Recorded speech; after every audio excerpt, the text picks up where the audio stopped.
안녕하세요. 세무사 윤지문입니다.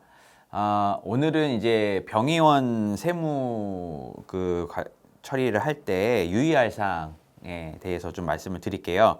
한 5가지 정도로 추려봤어요. 그래서 병의원 세무 기장을 할 때 원장님들이 요 정도 사항을 좀 알고 계시면 세무사님하고 상담할 때도 좀 더 잘 알고 상담을 할 수 있으니까 참고를 해주셨으면 좋겠어요. 일단 첫 번째로 저희가 이제 병의원 세무 처리 시 유의해야 할 게 그 의료 장비의 이제 감가상각 방법에 대해서 좀 말씀을 드릴게요.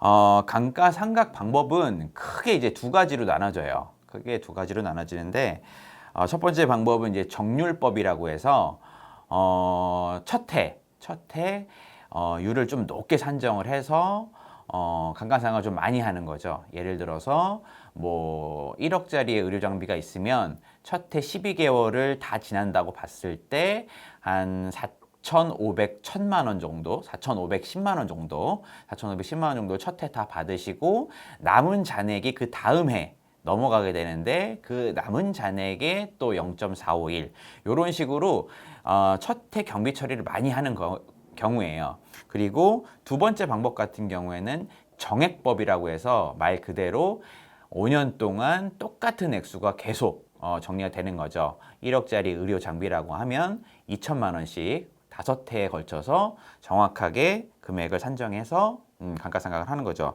이거는 첫 해 결정을 하셔야 한번 결정되시면은 쭉 가는 거기 때문에 자기의 이제 어떤 병의원의 지금 매출 현황이나 소득 상황을 봐서 나는 처음에 좀 감가상각을 좀 많이 해서 소득률을 좀 많이 줄이고 싶다라고 싶으시면 정률법을 선택을 하시면 되고 만약에 이제 나는 그래도 똑같은 액수를 해서 매해 똑같은 경비를 처리받고 싶으시다.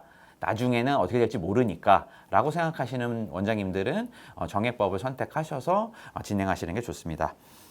그리고 이제 두 번째 유의할 사항은 병의원을 이제 개원을 하시다 보면 물론 이제 처음 인테리어나 여러 가지 것들을 시작을 다 처음 하시는 경우는 상관없는데 보통 원장님들이 많이 하시는 방법 중에 양도 양수를 많이 하시는 경우가 많아요. 양도 양수 시 이제 유의할 점을 좀 살펴보면 기존에 있었던 병원에서 채무 관계를 좀 살펴보셔야 돼요. 채무가 있는지 없는지 좀 살펴봐서 양도 양수를 받으셔야지 받고 봤더니 그 뭐 자산에 관련된 채무가 그대로 양도 양수를 받으셔서 내 채무가 되는 경우가 있으세요. 그런 것들을 좀 유의를 하셔야 되고요. 권리금 부분이 굉장히 또 이슈가 많이 되고 있어요. 예전에는 이제 권리금 부분을 어떻게 보면은 이제 노출을 안 시켰죠.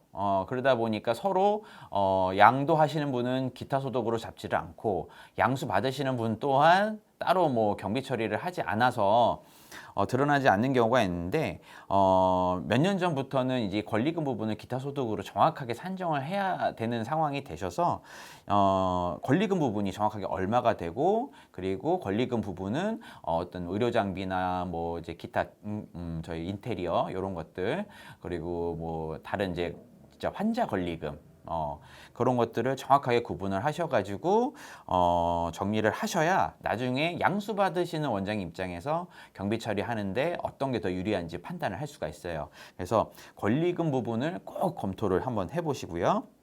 마찬가지로 권리금 산정을 할 때 유형자산, 즉 기계장치나 의료장비, 뭐 여러 가지 시설장치 이런 것들을 품목별로 정리를 잘 해놓으셔야 나중에 세무서에다가 소명자료를 제출할 때 무사 통과될 수가 있으니까 정리를 좀 잘 해주세요. 그리고 세 번째로는 좀 무거운 얘기가 될 수도 있는데 매출액 누락을 주의하셔야 돼요. 그러니까 이제 물론 이제 세무사님들도 다 웬만하면은 이제 전문가시다 보니까 거의 실수가 없겠지만 원장님들이 이제 매출 부분을 세무사 사무실에다가 얘기를 할 때 누락되는 부분이 가끔 생기실 수 있으세요. 그래서 물론 세무사님들이 정리를 잘 해주시겠지만 본인이 매출 파악을 정확하게 하고 있어야 나중에 매출 누락으로 인해서 가산세라던가 세금 추징을 받는 그런 일은 없도록 할 수가 있는 거고요. 저희가 보면은 보통 이제 의료보험 수입이라던가 의료보호 수입 그리고 자동차 보험 있죠. 자동차 보험 수입 같은 경우가 일단 공단이라던가 여러 가지 이제 보험회사 그쪽에서 매출 부분을 정확하게 자료를 받으셔서 저희들 이제 그 보험 수입 말고 이제 비급여와 정확하게 산정을 한 다음에 매출을 잡으셔야 되고 여기서 가끔 이제 실수하는 부분이 저희가 어쨌든 비급여 부분은 카드로 결제하는 경우가 되게 많잖아요. 근데 이 카드 내역에는 본인 부담금 있으시죠? 본인 부담금. 본인 부담금도 카드로 결제하는 경우가 있어요. 그러다 보니까 의료보험 수입에 매출이 잡혀 있는데 카드 수입에도 본인 부담금이 또 중복으로 되는 경우가 있는 거죠. 그럴 경우에 그 중복된 부분을 꼭 차감을 하셔서 매출을 과다하게 잡는 일은 없도록 꼭 해주셨으면 좋겠고요. 이 부분이 가장 실수가 많은 부분이에요. 그러니까 알아서 해주시겠지만 혹시 모르니까 차트상의 매출과 구분을 잘 해보셔서 누락 없이 잘 정리했으면 좋겠고요. 그리고 네 번째로 이제 개원 전 지출한 비용에 대해서 이제 경비 처리가 되냐 마냐 여쭤보시는데 결론적으로 말씀드리면 됩니다. 되니까 증빙할 수 있는 자료만 잘 챙겨주시면 돼요. 카드를 쓰셨으면은 카드 부분들을 다 얘기해서 이 부분은 날짜가 좀 지나더라도 개원 날짜 전에 발생했더라도 개원 때문에 들어간 경비다라는 거를 카드 내역이나 여러 가지 증빙 자료를 통해서 소명만 할 수 있으면 처리가 되니까 너무 이제 그 기존에 쓰는 경비 처리가 혹시 처리가 되지 않을까 걱정은 안 하셔도 될 것 같고요. 그리고 이제 요즘에 가장 이슈가 좀 많이 되는 부분 중에 하나가 청년 추가 공제. 요걸 통해서 이제 세액 공제 처리를 많이 하는데, 청년을 추가로 저희가 이제 어쨌든 고용을 하는 거죠. 고용을 하는데, 고용할 당시에는 어쨌든 3명이었다가 4명이 되면서 청년이 1명 늘어나면서 세액 공제가 돼서 그 해는 좋아요. 근데 뭐든지 공제 혜택 사항에는 사후 관리가 있어요. 그 사후 관리 내용을 살펴보면 인원수가 줄면 안 돼요.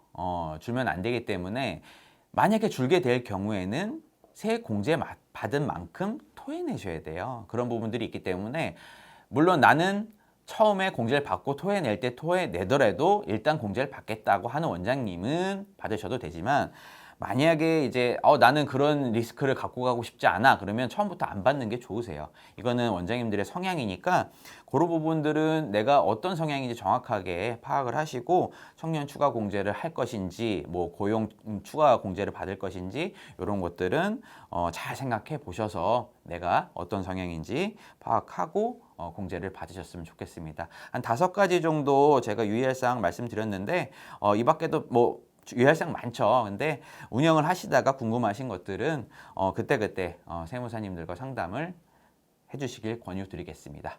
지금까지 세무사 윤지문이었습니다. 감사합니다.